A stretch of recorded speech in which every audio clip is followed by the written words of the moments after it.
Hey, welcome back to our kitchen, gluten-free and me.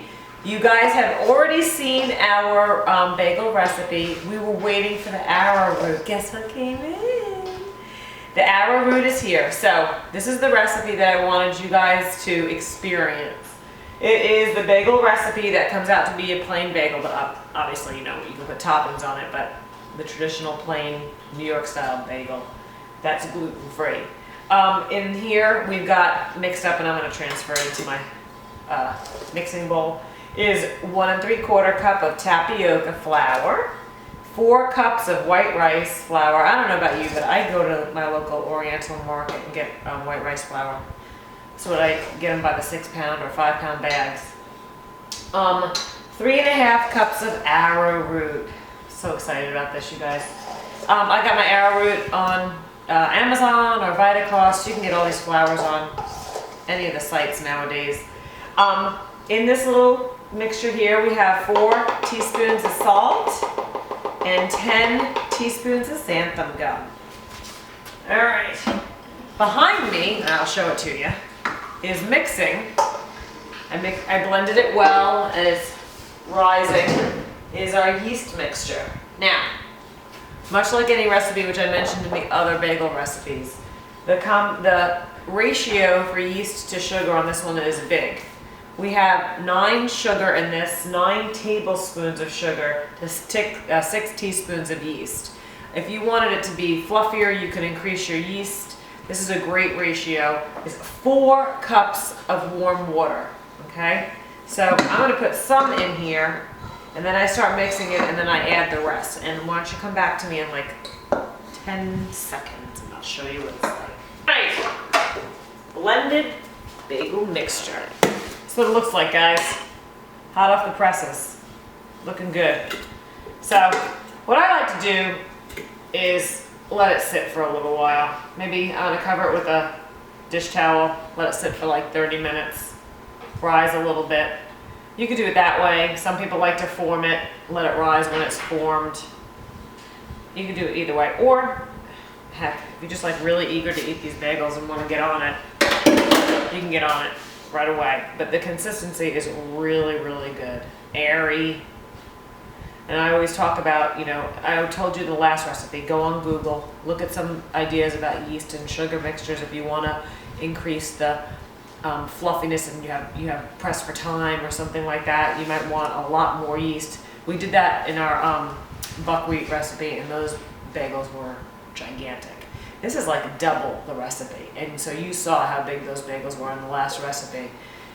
This is double the flour of that recipe, and you saw how big they were, and they were delicious. They're gone, so they were that good. So I'm just going to cover it with a towel for a half hour. I like to put it near a heat source. Since our oven's going, we have that focaccia recipe that we had that we're going to post for you guys next week. We have that going at the same time. We're doing dual videos. We'll be back in 30 minutes. We got it right. The dough rose a little bit. All right, and it's nice and fluffy. In the meantime, while we're waiting for it to rise, we got the water boiling. I'm going to add a little canola oil to it. Any vegetable oil would be fine. You can even use olive oil if you want to, but that'll help it not to stick together. I'll leave that continuing on a rolling boil. I like to, when I form things, I like to put my hands in some water. So let's get that done over here. Make it as smooth as possible. I've got some parchment paper right here. I don't know, it's a really big batch of bagels. I wonder if my kids are going to want me to make gigantic mammoth ones or regular ones. Let's just see. So everybody does things a little bit differently. I like to form it a little bit and put the hole in it. You gotta have the hole in the bagel, I don't care. I mean, it's gotta look like a bagel. There's a point. There's a point to this, guys. We might be gluten-free, but we can still eat some good stuff. Stuff that resembles the olden days, the gluten days. Okay, got a bagel. So I'm gonna put these here, put them on a tray, and then I will put them in the boiling water.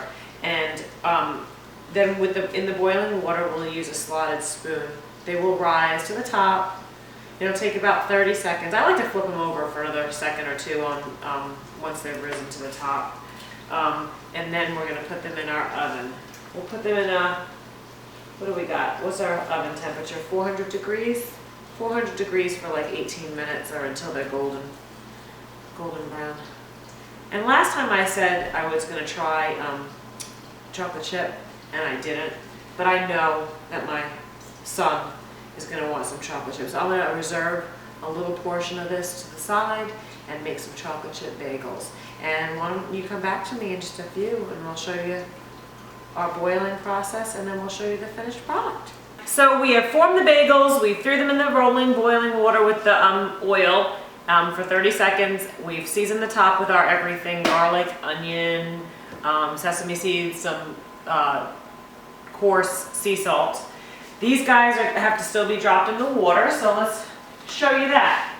We'll throw these in 18 minutes, and why don't I show you how this works. So we've got some chocolate chip ones and some plain ones. They look beautiful.